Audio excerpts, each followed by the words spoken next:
Story 1. In retrospect, I feel like I had no male mentor to help me figure things out, like understanding relationships or having a role model to target my ambition. I spent my young adulthood feeling pretty lost.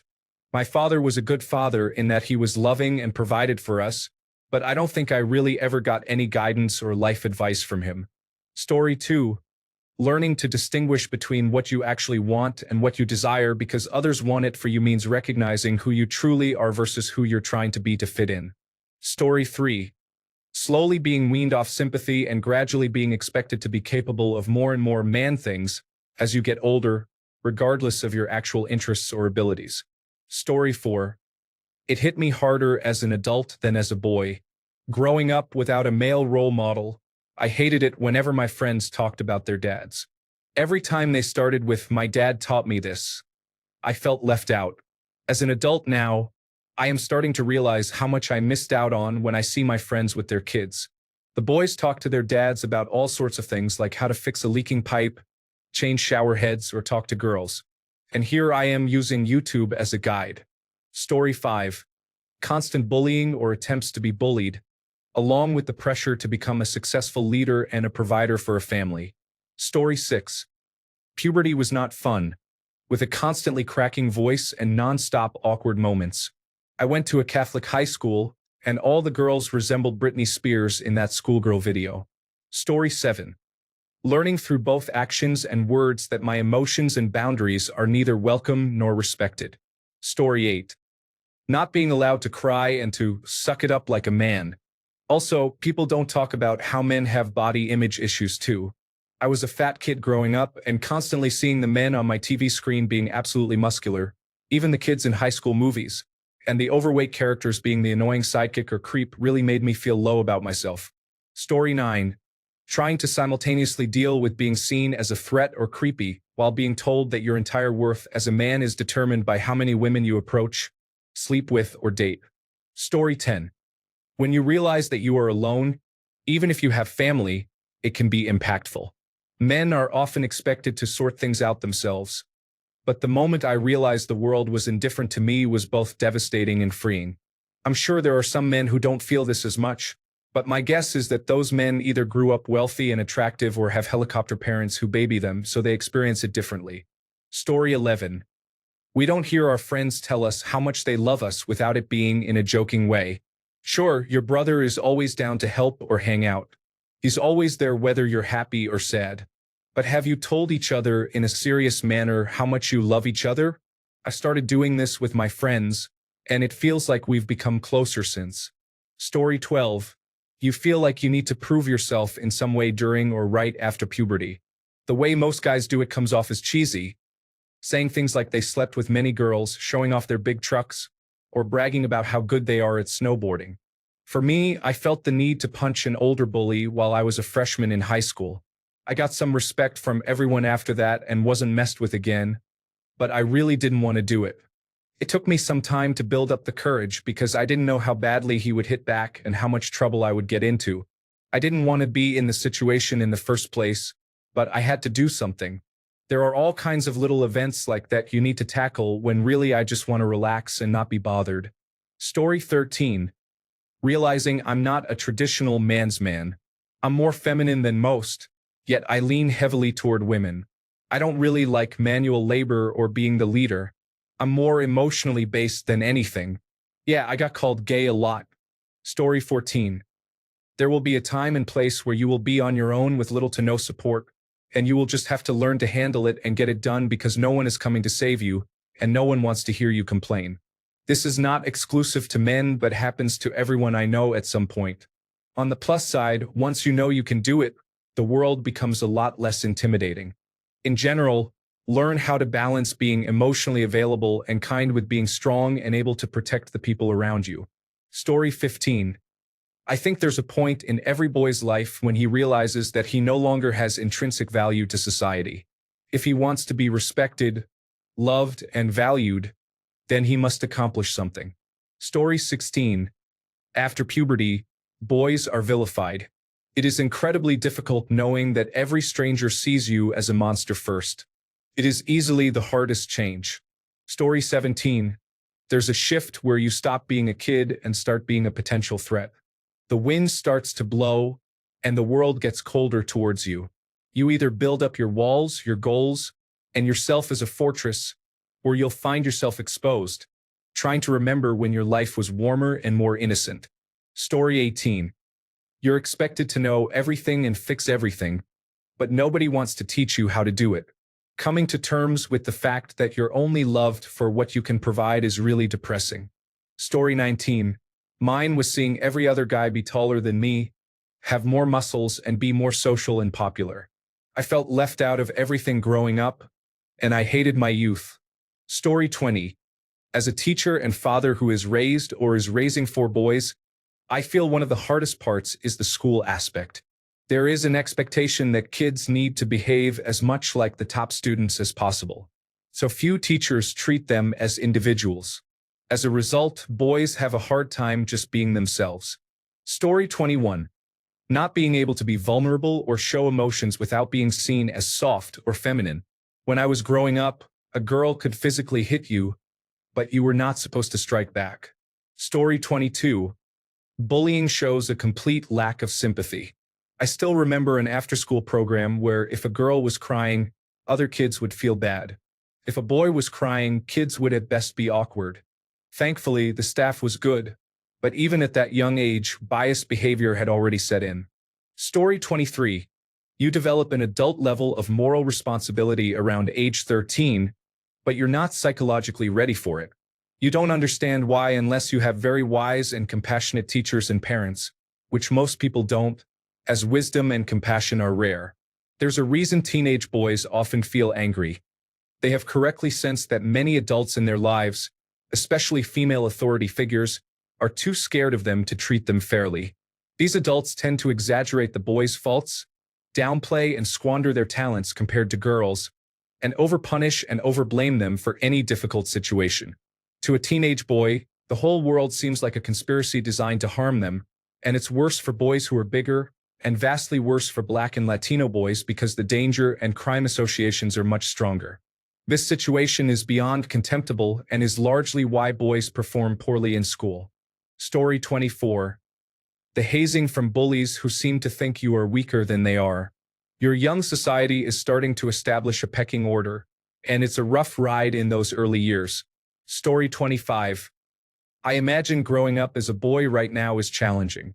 Everything online tells you that you're wrong for liking certain things or being masculine. Without a strong father figure, I fear they will be heavily misled. Story 26. Being frightened of yourself and having no one to talk to about it. Being pushed to the edge, incited to bad behavior, then punished for both. Being responsible for the world, and then being hated and blamed for it. Story 27. For me, personally, having sports forced on me as a child, I was never very interested in them and didn't like not having a choice in the matter. Having said that, I'm still glad that I had a father in my life. I think it's a significant disadvantage for children, especially young men, to grow up without a positive father figure. The majority of men in prison grew up in fatherless homes. Story 28. When I did it, I was coming to terms with the fact that anyone could do anything to me, and I just had to deal with it because nobody cared and nobody was ever going to do anything about it. Now, it's likely that, in addition to everyone blaming you for everything wrong with the world, they tell you it's all your fault and treat you like you are a future criminal for the way you happen to have been born. Story 29. Having a mentality of pain doesn't last, chicks dig scars, and don't be a wuss comes from my dad. In retrospect, it was tough, but it taught me to be a man. Story 30. Navigating the expectations of my parents. My parents expected straight A's, no suspensions or fights, for me not to have any after-school activities and just come home after school.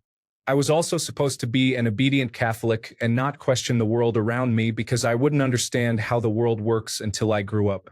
My parents are immigrants too, so I was relatively poor until I got to middle school and became middle class. I wore a lot of the same clothes, stopped getting toys, wasn't allowed to go on field trips as often, couldn't invite friends over, nor could I go to friends' houses or do after-school things. Once I got to middle school, I really felt socially behind and never really got around to the social curve until I left for college. Story 31. Figuring out who you want to be and learning how to stand up for yourself. Society tells men to stand up for themselves, but it doesn't show them how. My father was incapable of showing me how to stand up for myself. I had to teach myself. Once I did, my life completely changed for the better. Figuring out how to talk to women. Take all that Hollywood nonsense and throw it in the trash. The entertainment industry has been promoting the desperate guy seeking a woman's attention for decades. In reality, it doesn't work and is ineffective. Treat a woman as your equal. Respect her. Show her a good time. And be confident and smile often. This is the way.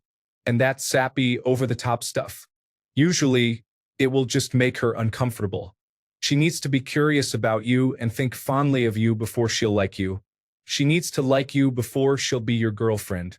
She needs to be your girlfriend before she'll love you. She needs to love you before she'll marry you. Story 32. School. I was a gifted child, but I hated school my entire life, even when I was good at it. I couldn't stand being forced to wear a uniform, subvert my goals to my teachers, and sit down for 8 hours a day. I was quiet and reserved enough not to be so active that my teachers demanded I be medicated. Like many of the other boys my age. I knew in elementary school that girls were better students and better behaved than boys, that the teachers liked them more, and that by being male, you'd have to earn your place in this world. When you're hurting, you get rewarded for burying the pain until it finds a home inside, and the more things you can shove in there and hold on, the more people will reward you for it. Story 33. 1. Navigating your masculinity while society is busy shaming it, feminizing it, erasing it, or defining it solely through narrow stereotypes. Involuntarily losing your innocence in the eyes of society, though you may still be an innocent person at heart. After the age of 10, society goes from treating you like a cute and innocent boy to assuming you're guilty until proven innocent, regardless of whether or not it's true. Story 34. If you don't have a solid group of boys and male mentors, then life is going to be 10 times harder. That's why sports are so important for boys. Story 35. What people call toxic masculinity is usually the behaviors they associate with being a man and reward. Much of the constant criticism of men today is a projection from insecurity, and it does not help anyone. Story 36. For me, it was to realize that society punishes boys for demonstrating masculine traits such as ambition, confidence, and strength. However, women are mostly attracted to these qualities, and they are necessary for a positive leader of the family. Story 37. Depends on where you grow up. In some places, there's more emphasis on sports, hunting, and other traditionally masculine activities. In larger cities, it's acceptable and even encouraged to be more intellectual, artistic, and worldly. I grew up feeling out of place in the Midwest. It wasn't until university that I finally found my community. Story 38. I grew up in a house with no emotion, so I've had to learn to think about what I'm feeling before it devolves into anger, frustration, anxiety, sadness, and many more all turn into anger if you don't allow yourself the time to acknowledge what you're feeling and why. Story 39. Probably the school system treats boys as defective girls. It was nonstop. Why can't you sit still like them? Why can't you be quiet? Why aren't you as mature? You need to control yourself, and so on, directed at the boys by the teachers. Anytime a single boy did something out of line, all the boys were called into an assembly, punished, and lectured about how to behave. In contrast, when a girl or several did the same, she was treated as an individual and the event was ignored. Once in middle school, during the height of the silly bands craze, the administration got caught up in the Rainbow Party special on a TV program and assumed silly bands was related to a sex fad. So they were banned. Next thing we knew, boys and girls were separated in every way possible. They had to walk on opposite sides of the hall, sit on opposite sides of the class and lunchroom, and so on. The boys were constantly told they had to control themselves and not engage in inappropriate conduct, while the girls were not. Despite the fact that most boys were just starting puberty or hadn't yet, and all the girls were already several years into it. So even from a young age, boys are told they are the problem, the solution, and that it's their responsibility, while girls are considered better. Story 40. None of it should be hard. Modern-day feminism and nonsense you see on social media are making it difficult. Story 41. You are hated and emotionally abused by the female authority figures in your life, such as teachers. They are often unfair to boys who can face institutional abuse in schools. Story 42. In high school, outside of the class, the library, or the gym, those were the places I fit in. Everywhere else was a nightmare. Story 43. Parents, teachers, and principals, sometimes even the police, always spin every situation to make it your fault. Story 44. My dad suffers from angry dad syndrome. He's a severely traumatized man who never sought help or treatment. He took it all out on his wife and kids. When I was a boy, I didn't understand this. I thought I was bad and deserved the constant abuse. I believed him when he said he could be much harder on me, that he was holding back. I went to church twice a week and believed in God's justice, that the father was essentially the leader of the household. I thought the intense anxiety and insomnia were normal. I didn't know the hardest part about growing up was my angry dad until I went to therapy at 23 years old and was diagnosed with a severe anxiety disorder. It turns out, many little boys had happy, carefree childhoods with kind and tender father figures. Story 45. Boys and men make it hard to be happy when you're a boy or a man. We gatekeep and punish one another a lot. I genuinely wish some of the energy from the anti-feminist anger that's trendy with kids these days could be directed to proactively building empathy and solidarity with other men, or guiding boys in the world. It feels like we treat each other poorly and then blame women and the modern world for it. It's us guys. Story 46. Dealing with the pressure of having to succeed and people abandoning you while showing you should not care. If women are allowed to care and get sad, shouldn't men be allowed to? I'm genuinely asking. I miss certain people, but that's it. I'm not allowed to say or show or tell that I miss them. I need to keep it together. It really sucks not being allowed to show love or say you love people. Story 47. Being told how indifferent I am. Like, I'm very close to having a mental breakdown. What do you mean I'm indifferent? Story 48. Dealing with toxic groups and people who will use you and take advantage of you purely for their benefit is challenging. Strategically removing yourself from these groups without being seen as weak or the bad person is crucial. Learning how to handle personal crises moments completely alone and without any real support system is also important. As you get older, you understand why successful men often keep everything to themselves and maintain only surface-level relationships with neighbors and coworkers. Story 49. The realization that you are only valuable for your skills and what you provide, not for who you are as a person. Story 50. The constant shift between mindsets of being horny, angry, and arrogant is notable. It is surprising how wild our minds become during puberty. When people talk about chimpanzees and how violent they are when provoked, I think of teenage boys. Story 51. How competitive every other boy was about absolutely everything. Everything had to be a contest about who was faster, stronger, more capable, or braver. Like, I honestly don't care. I remember in 7th grade, we went to camp for a week with the school. We all had sleeping bags that we brought from home, and someone made a comment about theirs being so warm.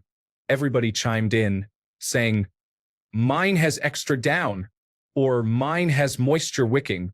The next day, a teacher chaperone made a comment about how it smelled, and everyone started talking about why their brand of deodorant was the best, insisting it couldn't possibly be them. Growing up, I'd get insecure boys trying to test me about the most random things. The funny thing is, I love fast cars and have ever since I was very young. I have a fast car that I drive on weekends. I've had random grown men tell me why they are faster than me, feeling threatened by the presence of my car. I smile and say, "Yeah, you're probably right." Oddly enough, they're offended that I don't take the bait, even though I'm trying to concede to get them to go away. Story 52. Listen to Father Time by Kendrick Lamar. This is essentially what growing up felt like to me, especially the verses. A child that grew accustomed to jumping up when I scraped my knee because if I cried about it, he'd surely tell me not to be weak, or daddy issues made me learn losses. I don't take those well. Mama said that boy is exhausted. He says go forget yourself. If he gives up now, that's going to cost him. Life's tough, you could give up or step out of the margin. I gotta quit. Story 53.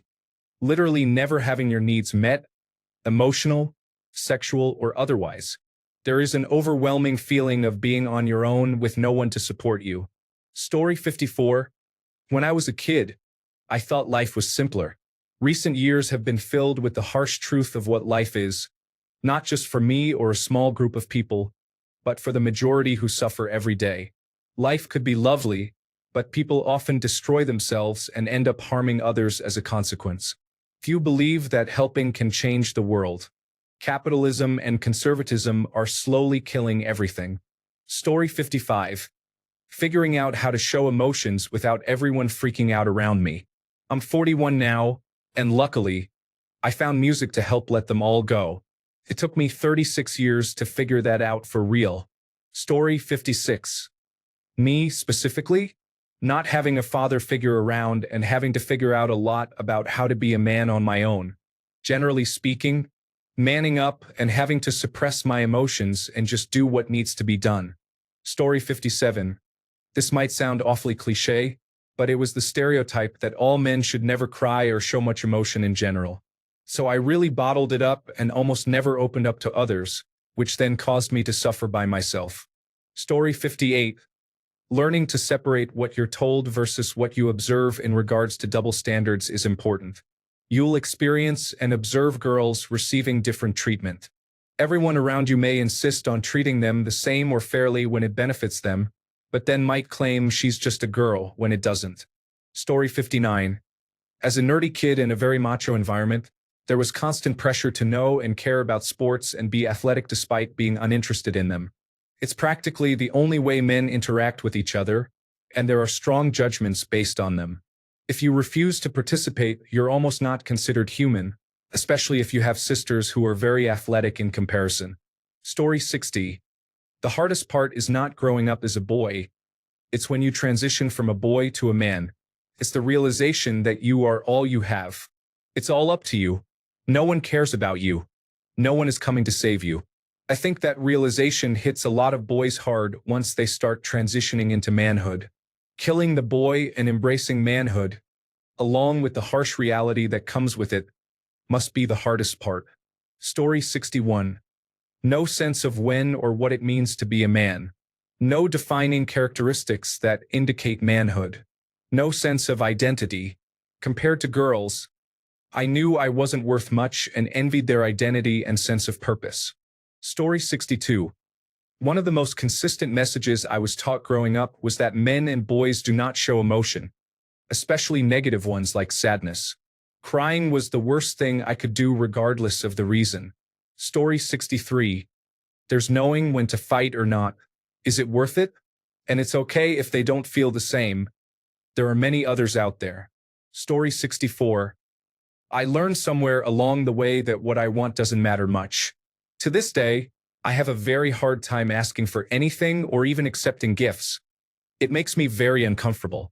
I've noticed this among many men, my father, and the men in my wife's family as well. Story 65. Everybody has different definitions of what being a man is and are happy to voice their opinions, wading through all the noise to find your own internal ideology. Story 66. Being feminized by my mom and school teachers, without any opportunity to grow as a masculine man and lacking a role model early on, made it very hard to adapt later in adulthood. Not given the right masculine opportunities to grow as I aged, I was repeatedly told to be a people pleaser and a nice guy, believing that the world would reward me. I was advised to listen to mommy, who supposedly knew best yet provided the worst guidance for becoming a man. I was expected to be perfect despite having such a poor foundation and was often disliked and resented by women for my shortcomings as a man feminized at an early age. I endured people gaslighting me by being nice and agreeing with them because they didn't appreciate my tone when I began to speak logically or truthfully from my masculinity when I tried to assert it. Story 67. Being told that when there is an adult woman, mother, and 2 older sisters, my brother and I are expected to share the responsibility of being the man of the house. We were 5 and 8. Story 68. Having good male and female role models is important. I was fortunate to have great parents, so growing up, I could see the difference between those of us who did and those who didn't. Story 69.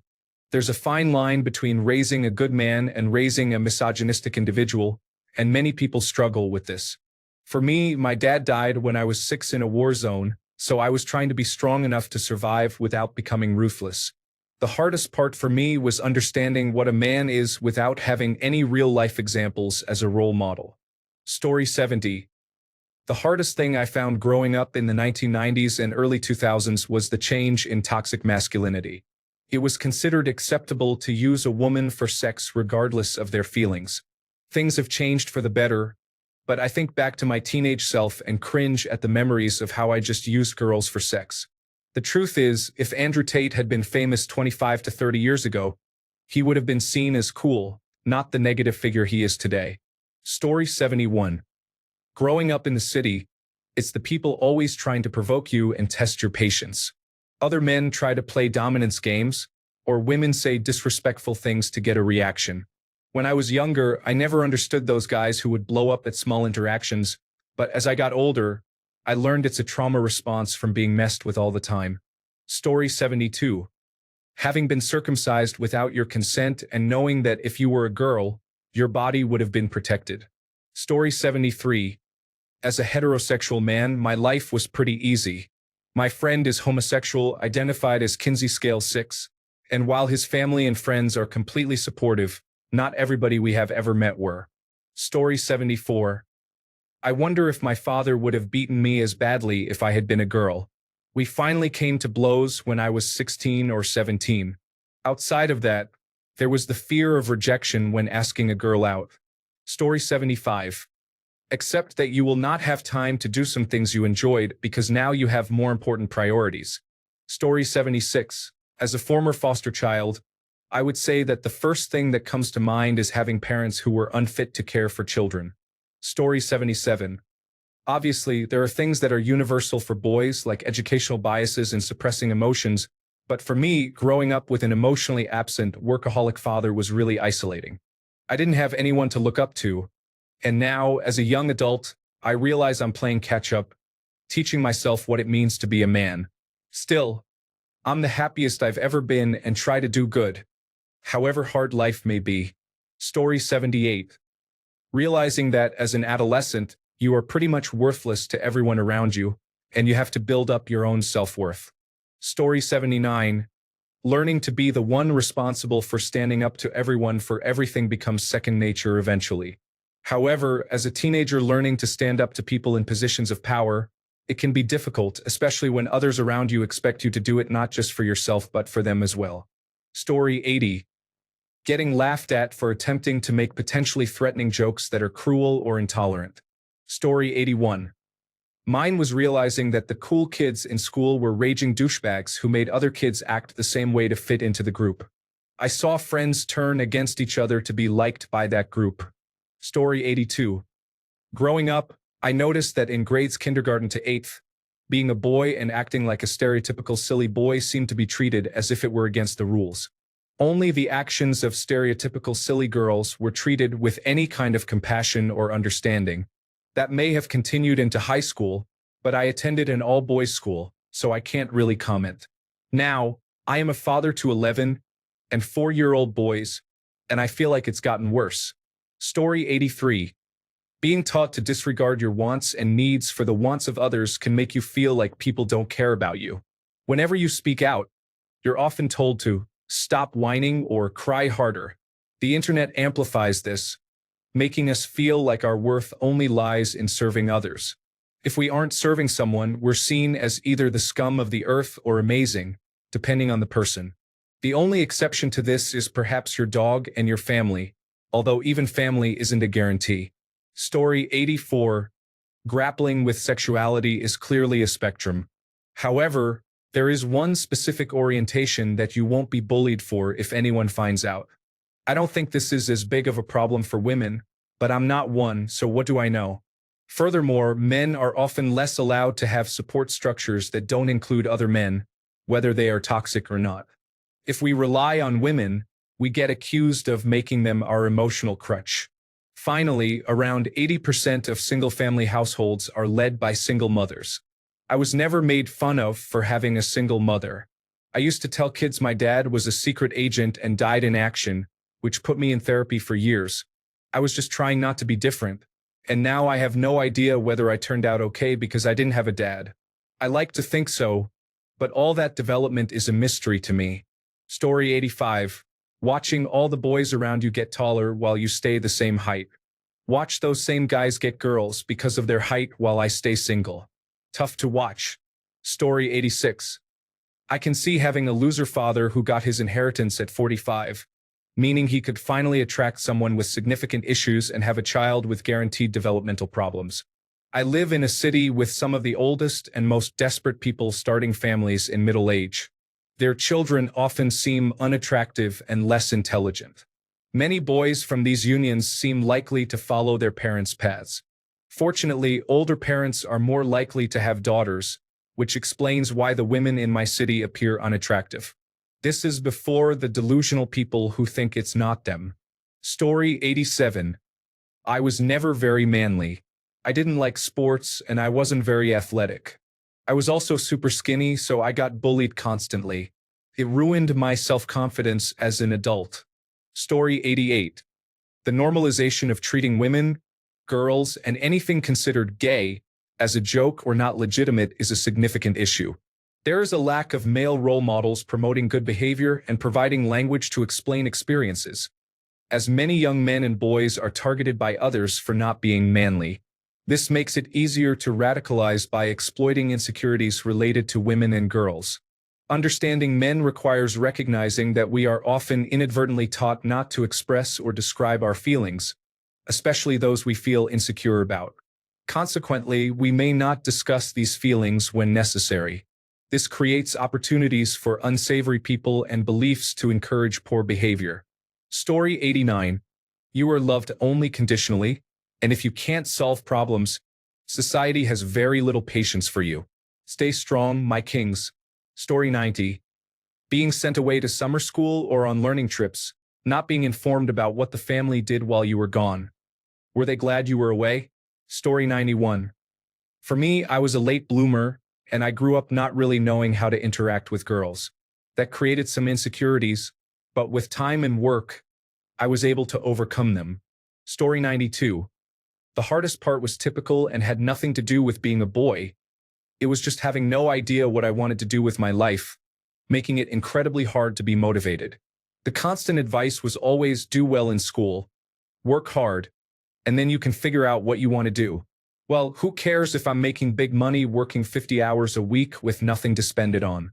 It wasn't until I really had some luck at 21 when I started dating my wife. Though I think I'll add this as a note, relationship and dating advice is often unhelpful.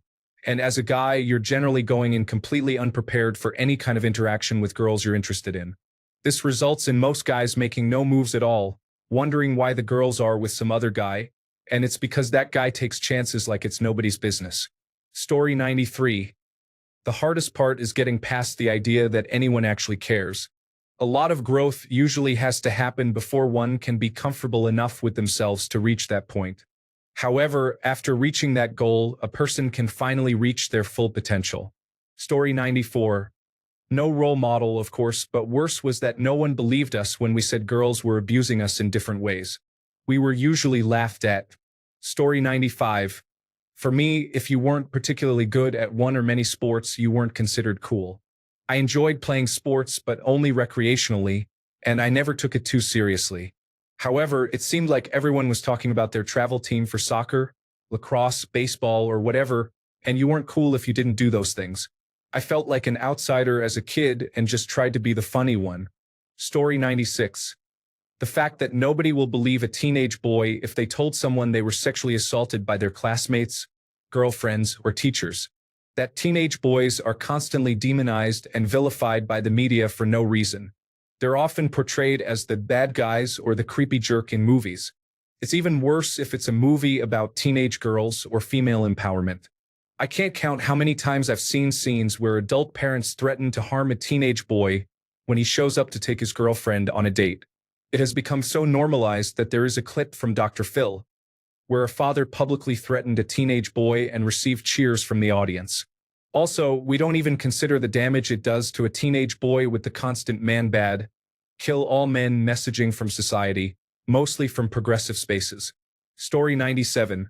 Boys are born with similar value to girls initially because children are children, but as soon as we start to resemble a man, there is a palpable change in the feedback we get from the world. Comes swiftly and without warning. There is a transitional period when you start to realize the world views you as a man, but you still feel like a little boy inside. It is far more socially acceptable for someone to be violent towards you, fights and such, not crime.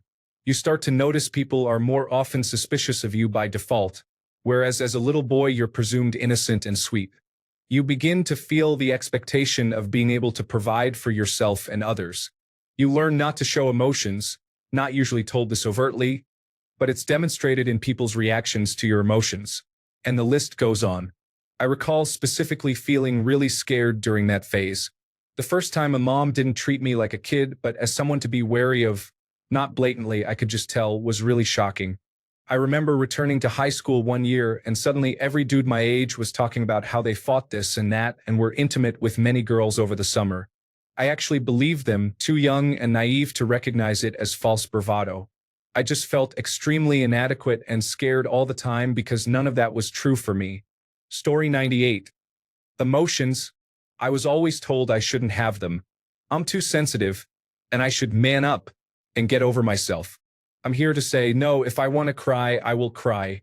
If I want to be frightened, I will be frightened. If I want to express myself by being childish, I will be childish. I want my fellow men to know you are never alone. Need a shoulder to cry on? Cry on mine. Struggling with stress or depression? Come vibe with me, and we will heal together. You are a human, and emotions are just as much a part of us as clouds are a part of blue skies. If you think no one loves you, I do. I have enough love for 2 worlds over, and there is nothing you or anyone will do to stop me from it. Story 99.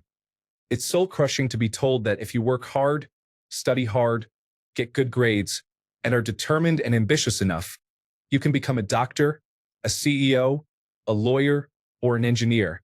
You're led to believe that once you achieve these things, girls will love you, be nice to you, be loyal, and not cheat. But that's just not the case. Also, no one really cares about you. Story 100. The hardest part of growing up as a boy was getting an erection when a pretty girl brushed by you in the crowded school hallways. It was also embarrassing when it was a teacher. Oh, hi, Mr. Black. Story 101. The fact that homophobia was on the rise, especially in the 1990s, affected social interactions. Even if a man is not gay, he often has to limit his affection and closeness to other men due to concerns about societal or peer judgment. This results in the loss of valuable male bonding among friends. Story 102. There was pressure to look a certain way. There is a complete lack of sympathy for boys, but the hardest thing was girls. At a certain point, you get treated like a predator, where starting a conversation or hanging out used to be easy and natural. Suddenly they are guarded. It wasn't all of them, of course. I still had female friends and girlfriends, but there were some who suddenly treated boys like we had just committed a terrible crime. It largely went away probably by ages 16 to 17, but for a few years before then, they either became almost political or were influenced by the more extreme side of feminism. Probably both. Either way, it's obvious they suddenly thought the boys at school were either their future perpetrators or the problem with the world. Statistically, they probably aren't wrong, and they were probably experiencing strong emotions too. But from my perspective, I hadn't done anything wrong, so I didn't know why I was treated that way. Story 103. Not being taught it's okay to feel emotions and express themselves. Many men are raised being told that boys don't cry, to man up, and that you're weak if you cry. In contrast, many women are brought up with support and allowed to cry, often told to let it all out when they're upset. The result is men who don't know how to communicate properly, leading to angry outbursts or depression from bottling everything up. 75% of suicides are men, and 75% of reported domestic abusers are male. In my opinion, men are less likely to report being abused as they don't want to be seen as weak. I also believe women are more likely to be emotionally abusive and manipulative, again coming from personal experience, not data. I will note that my perspective is based on a Western upbringing. I am aware that growing up as a man in other cultures is different and not something I have experienced. Story 104. Seeing my once happy friends losing productivity and getting depressed makes it harder for me, as I like doing group activities such as projects and sports. Story 105. For me, it was the violence and rough handling. It wasn't until recently that I found out I had a traumatic childhood. We just used to get hit a lot by parents, teachers, police, neighbors, random disciplinarians, Sunday school teachers, shopkeepers, scout leaders, and so on. Violence seemed to solve everything, except for my undiagnosed attention deficit hyperactivity disorder and autism, which were diagnosed when I was 42. I'm a British Xennial. Story 106. I guess you have to figure everything out yourself. How life works, how to talk to women, how to do pretty much anything. You may get lucky and receive some guidance or advice, but most times you're on your own. At times, it feels like it's you against the world. It's a part of the process and really helps shape you into your own individual being. You get a family and everything else later, but that's a struggle every man must face and what shapes them into who they are today. Story 107. Not hard, but toxic. These days in Western society, outdated stereotypes for men are much more prevalent than those for women. The latter have been thoroughly deconstructed, but the former are still instilled in boys. You are a boy. You like cars and hunting and wear jeans. Story 108. I haven't seen it in any comments so far, but in my experience, it's about figuring out romance and learning how to feel and process emotions, especially in many religious families. My father is fantastic and raised me well in almost all aspects except that. I never really had anyone show me or tell me that dating was healthy and supposed to be completely normal until high school. By that time, I was far enough behind that I never really had an opportunity to figure it out. I'm not really upset about it, but I realized that the combination of receiving no education from my father or mother, a strict religious upbringing, probably a touch of autism, and being generally introverted led to an inability to fully comprehend the feelings behind romance beyond knowing the definitions. Summary: never being taught to process emotions until later in life can lead to difficulties comprehending romance and feelings. Story 109. Several parts of my life were marked by being abused. I saw other kids being loved and having parents, something I never experienced. I always wondered what it was like to play in the park with your parents and feel loved. Since I never had that, I cannot miss what I did not experience. Growing into adulthood, where love for men often seems conditional on providing, it makes no difference to me now. I understand I will be loved because I provide something. Being abused taught me the significance of death, especially concerning narcissists. I feel indifferent when a bad person dies. However, I pity those who are good and suffer abuse. It takes all my restraint not to act, knowing I might find satisfaction in ending the life of someone who doesn't deserve to live and is shielded by the law. Before anyone tells me that I have no right to play God, I don't see any divine intervention happening. Those laws seem to protect abusers more than their victims.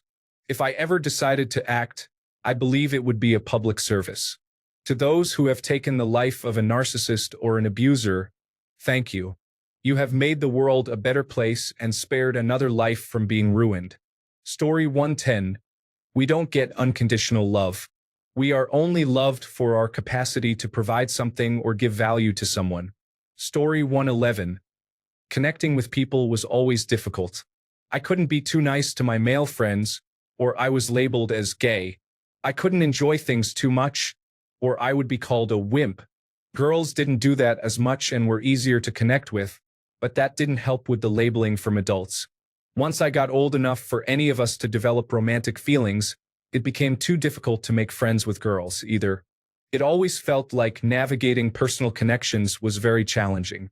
Growing up as a soft boy left me with few options for meaningful, memorable, lasting friendships. It did, however, leave me with plenty of bullies. Story 112.